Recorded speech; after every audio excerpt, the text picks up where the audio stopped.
Oke, selamat datang kembali di Rest in Peace kali ini bareng saya Mirror. Dan buat kalian yang menjalankan puasa, semoga diberikan semangat dan kelancaran untuk menjalankan ibadah puasanya. Oke, pada episode kali ini kita akan membahas tentang permainan-permainan yang bisa mendatangkan makhluk halus sekaligus bisa membuat kesurupan. Lalu, apa sajakah permainan-permainan itu? Oke, tanpa lama-lama lagi, kalian langsung simak saja pembahasannya, and welcome to my world.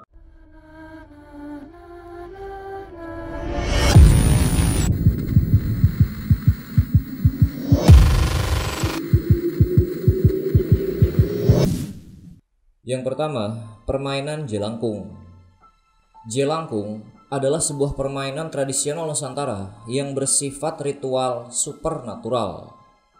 Pada umumnya, permainan ini dilakukan sebagai ritual untuk memanggil entitas makhluk halus.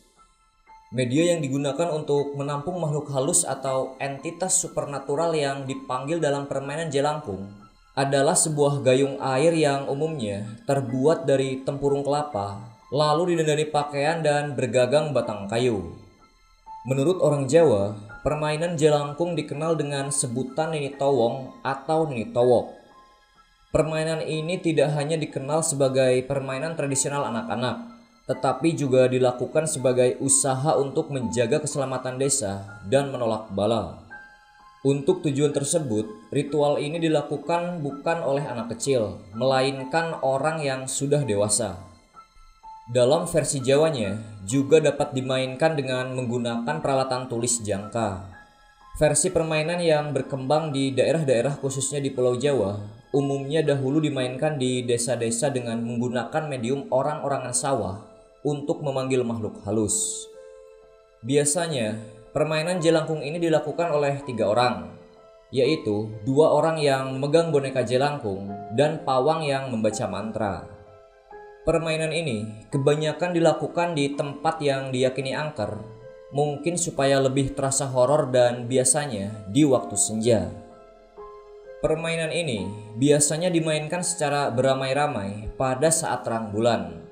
Dan bila makhluk halus tersebut datang, makhluk tersebut akan memperkenalkan dirinya dan bercerita dengan menggunakan bantuan alat tulis.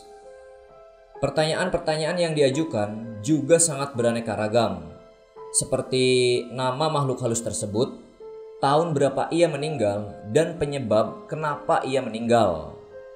Bahkan sering juga orang bertanya tentang peruntungan masa yang akan datang dan nomor keberuntungan dalam perjudian.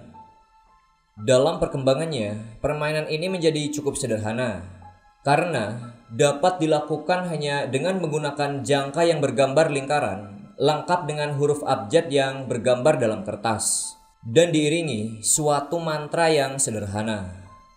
Permainan ini juga memiliki banyak macam versi bahasa. Tetapi mantra yang umum diketahui banyak orang adalah jelangkung jelangsat, di sini ada pesta, pesta kecil-kecilan, jelangkung jelangsat, datang tak dijemput, pulang tak diantar. Nah, kata-kata tersebut diucapkan berkali-kali, dan setelah makhluk halus diyakini sudah masuk ke dalam boneka, maka pemain dapat bertanya apapun yang mereka mau. Pertanyaan tersebut akan dijawab dengan alat tulis yang diikat di bawah boneka tersebut.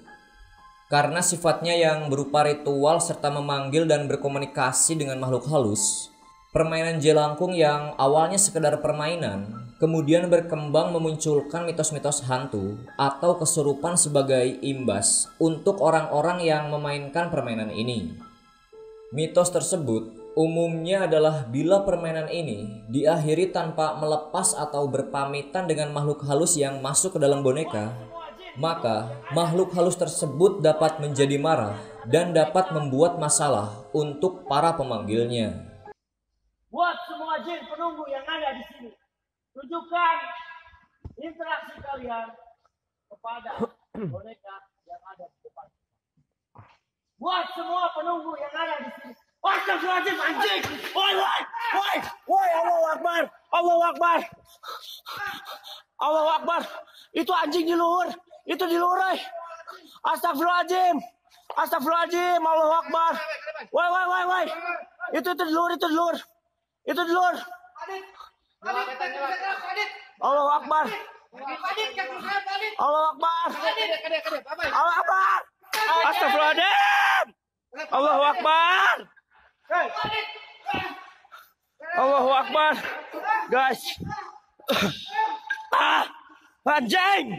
Terbang dong. Allahu Akbar. Allahu Akbar. Ini teman-teman ya.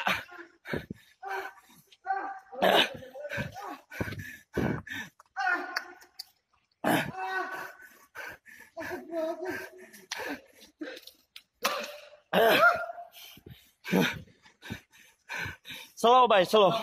Slow bay.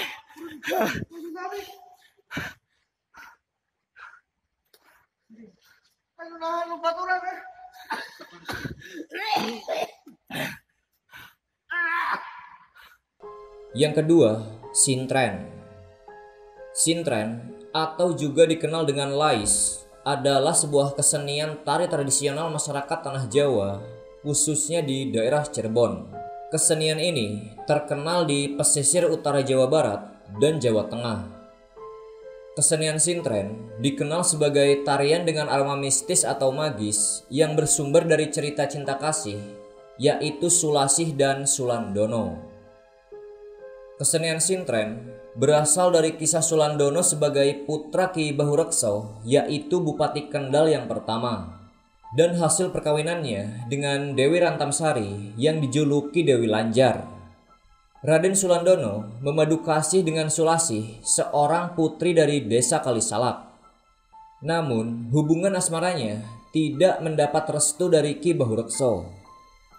Akhirnya, Raden Sulandono pergi bertapa dan Sulasih memilih menjadi penari. Meskipun demikian, pertemuan di antara keduanya masih terus berlangsung melalui media alam gaib. Dan pertemuannya tersebut itu diatur oleh Dewi Rantamsari yang memasukkan roh bidadari ke dalam tubuh Sulasih. Pada saat itu pula, Raden Sulandono yang sedang bertapa dipanggil oleh roh ibunya untuk menemui Sulasih. Dan terjadilah pertemuan di antara Sulasih dan Raden Sulandono.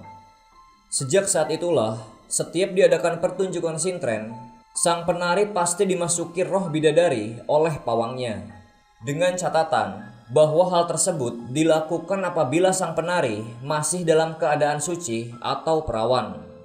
Sintren juga mempunyai keunikan tersendiri, yaitu terlihat dari panggung dan alat-alat musiknya yang terbuat dari tembikar atau gembyung dan kipas dari bambu yang ketika ditabuh dengan cara-cara tertentu bisa mengeluarkan suara yang khas.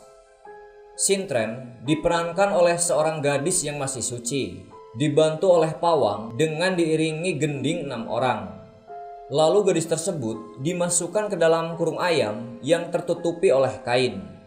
Dan pawang atau dalang kemudian berjalan memutari kurungan ayam itu sembari merapalkan mantra untuk memanggil ruh Dewi Lanjar.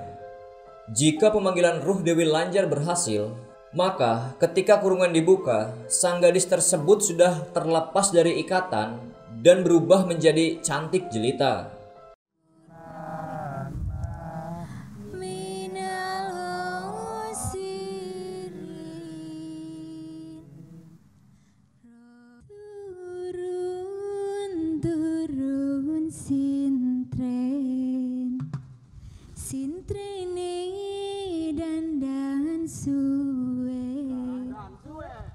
Dandan kalung ya sesumpinge, dandan kalung ya sesumpinge, sintren joget manis mengeseme, panjat senggat rame-rame, turun-turun sintren, sintrene widadari. Nemu kembang yun-ayunan, nemu kembang yun-ayunan, kembangnya putri Maindra widadari. Turun-turun sintren, sintrene widadari. Yang ketiga, Nini Towok. Nini Towok merupakan seni spiritual yang telah lama usianya. Para empu budaya sempat mengisahkan bahwa seni ini sudah ada sejak zaman Mataram yang dipimpin oleh Panembahan Senopati. Kisahnya bermula ketika Panembahan Senopati sudah usai bertapa di tempuran Sungai Opak dan Sungai Oya, lalu beristirahat di daerah Pundong. Dan di situ dia menjadi peminta-minta, lalu secara kebetulan melihat segerombolan anak-anak yang sedang bermain boneka. Di bulan purnama yang cerah itu, Panembahan Senopati meminta minuman kepada anak-anak itu, namun sayangnya tidak dikasih oleh anak-anak tersebut. Lalu akhirnya Senopati pun pergi, dan anak-anak yang sedang bermain boneka tadi tiba-tiba bersorak dan berteriak karena mainan bonekanya terus bergerak mengayun-ayun mengikuti perjalanan Panembahan Senopati menuju ke tepi sungai. Namun sang raja besar itu sekejap menghilang dari pandangan anak-anak tersebut. Dan dari waktu ke waktu, setiap akan bermain boneka yang konon disebut jelangkung itu, anak-anak semakin hati-hati dan ada rasa takut. Dan atas dasar kejadian itu, orang tua akhirnya sedikit melarang kalau anak-anaknya bermain boneka pada malam hari. Apalagi anak-anak selalu menceritakan kejadian yang baru saja dialami. Orang tua mereka justru merespon negatif dengan ucapan, "Engkau digondol nini-nini." Itu adalah dalih orang tua agar anaknya tidak digoda makhluk halus. Namun, anak-anak tetap bermain boneka tersebut. Dan sampai sekarang, ucapan nini-nini itu oleh anak-anak dinamakan Nini Towong. Yang awalnya, nini-nini itu dianggap sebagai hantu, namun lama-kelamaan jadilah hantu yang menyenangkan karena bisa diajak berkomunikasi. Sebagai karya seni yang memuat unsur ritual, seni pertunjukan ini mengemban nilai-nilai spiritual yang amat tinggi. Hadirnya spiritual Nini Towong masih sebagai hiburan belaka. Masyarakat desa yang mulai berkenalan dengan dunia roh awalnya sekedar main-main saja. Mereka bermaksud mencari hiburan dengan cara mengundang roh ke dalam bentuk orang-orangan yang disebut dengan jelangkung. Dan lama-kelamaan, jelangkung itu dimodifikasi, dikaitkan dengan mitos dan legenda setempat, hingga mewujudkan keyakinan yang sangat luas. Atas dasar upaya itu, jelangkung merajalela di kalangan anak-anak sampai dewasa. Tampaknya menyikapi hal demikian, pemerintah setempat semakin penuh perhatian. Berbagai upaya menyegarkan seni jelangkung itu diubah dengan keyakinan masyarakat desa Pundong. Sesepuh desa pun sepakat untuk mewujudkan seni jelangkung menjadi seni spiritual yang disebut dengan Nini Towong. Seni ini dikaitkan langsung dengan peristiwa tragis yang ada di desa itu, sehingga jelangkung tadi diubah wujud menjadi seni spiritual Nini Towong. Nini Towong termasuk kategori seni spiritual yang memuja roh. Roh dianggap memiliki kekuatan di atas manusia yang suatu saat bisa membantu hidup manusia. Seni spiritual Nini Towong juga bisa disebut dengan totok kerot. Yang keempat, permainan bambu gila. Masyarakat Maluku mengenal suatu kesenian tradisi unik yang erat hubungannya dengan nuansa mistis yang bernama bambu gila. Permainan bambu gila yang memiliki nama asli Baramesewel konon sudah ada sebelum tersebarnya agama Islam dan Kristen di tanah Maluku. Cara memainkan bambu gila sangat sederhana. Para pemain hanya memeluk dan menahan laju bambu yang bergerak melonjak sesuai kemauan sang pawang.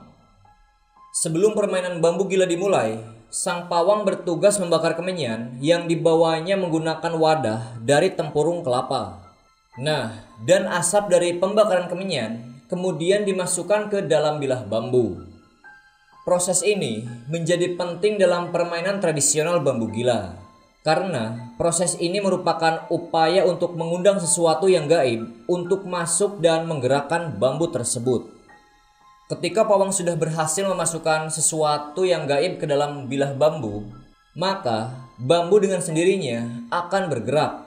Dan para pemain harus memeluk dan menahan laju bambu di bawah kuasa sang pawang.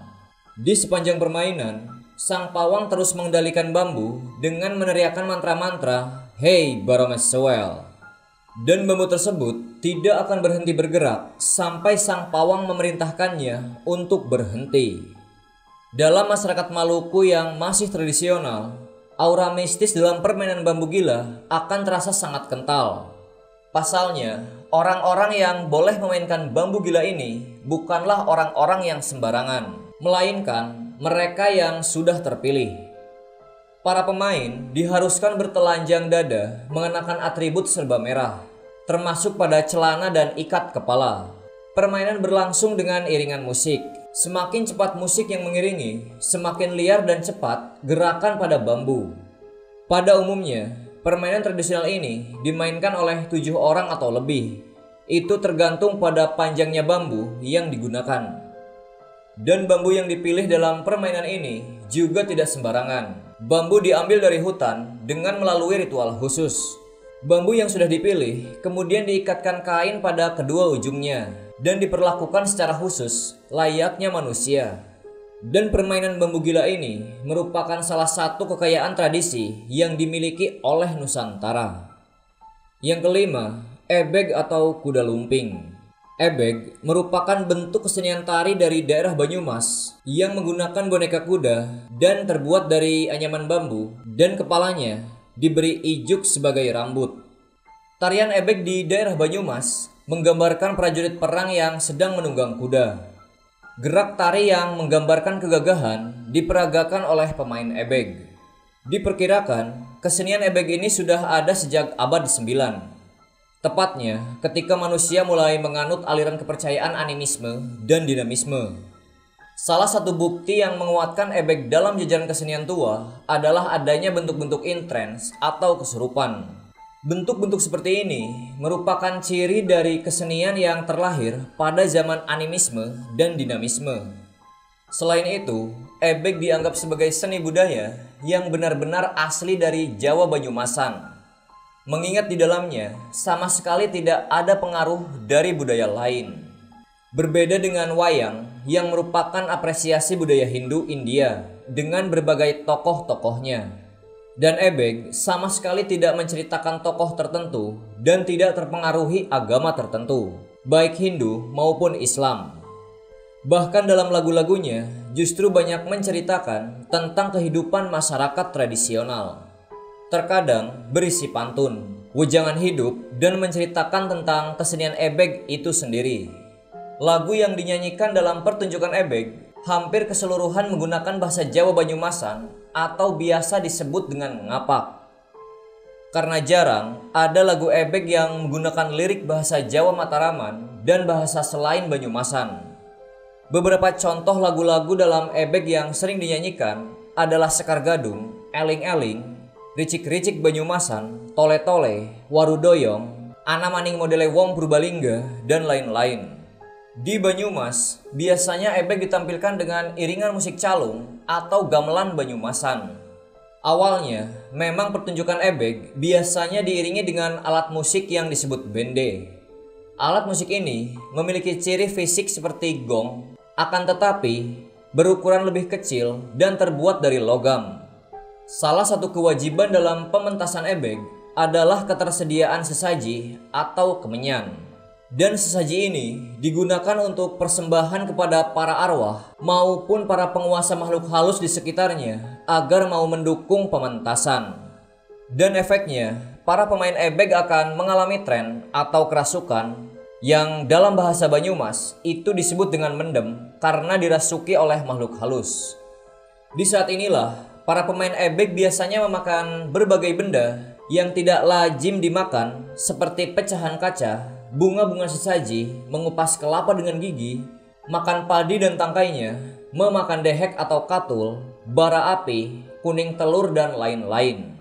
Keadaan mendem ini menunjukkan bahwa pemain ebeg sedang menunjukkan bahwa dirinya adalah satria yang kuat. Dan pada akhir laga, pemain yang kerasukan akan disembuhkan oleh pemimpin grup ebeg yang biasanya adalah seorang tetua adat dan disebut dengan istilah penimbul. Dan perlu diketahui bahwa tidak hanya pemain ebeg saja yang bisa kesurupan. Seringkali para penonton juga ikut mendem sehingga semakin meriahkan pementasan ebeg. Pada saat pemain dan beberapa penonton sudah kesurupan, pagelaran menjadi sedikit lebih kacau dan brutal. Namun, justru inilah yang menjadi ciri khas ebeg Banyumasan dibandingkan seni kuda lumping dari daerah lain. Namun, tidak semua pertunjukan ebeg benar-benar terjadi kesurupan. Beberapa kelompok ebeg ada yang hanya berpura-pura kesurupan atau acting seolah-olah mereka sedang kesurupan agar tampil heboh dan meriah. Indonesia memang terkenal dengan budaya-budaya yang nyentrik dan unik, sekaligus bisa menghibur para warga masyarakat. Ya, meskipun dari permainan-permainan tersebut bisa mendatangkan makhluk halus, tetapi tetap saja bisa dibilang menyenangkan bagi para penikmatnya. Oke, mungkin cukup sekian saja untuk episode kali ini. Like, share, dan subscribe jika kalian menyukai dengan pembahasan video kali ini. Dan tonton juga video-video horor lainnya di channel Rest in Peace. Sampai jumpa lagi di episode selanjutnya. Dan jangan biarkan rasa takut menguasai dirimu.